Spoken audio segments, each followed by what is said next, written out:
இந்த மனசை நம்ம ரொம்ப பத்திரமா வச்சிருக்கணும். ஏன்னா நம்ம வாழ்க்கையில சந்திக்கிற எல்லா பிரச்சனையும் மனசு தருகிற கற்பனைகள் தான். இந்த வார்த்தையை நல்லா பதிவு செஞ்சுக்கோங்க. நம்ம வாழ்க்கையில சந்திக்கிற எல்லா பிரச்சனைக்கும் பெரும்பாலான காரணம் மனசு செய்கிற கற்பனைகள் தான். ஒன்றும் இல்லை, நீங்கள் தஞ்சாவூர் பஸ் ஸ்டாண்ட் வழியாக போயிட்டு இருக்கிறீங்க.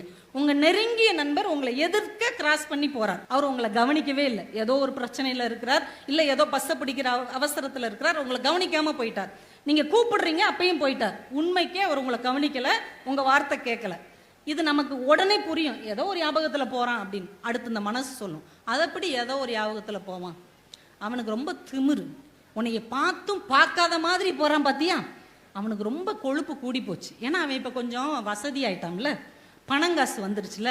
அன்னைக்கு கூட அவன் என்ன செஞ்சான் உனக்கு ஞாபகம் இருக்கா? 8ஆம் கிளாஸ் படிக்கும் போது உனக்கு பேப்பர் காமிக்க மாட்டேன்னு சொன்னான் பார்த்தியா, அவன் ஒரு மோசமானவன். நீ அவனுக்கு எவ்வளோ உதவி செஞ்சிருக்கிற, நன்றி மறந்தவன். அப்போ இந்த மனசை நம்ம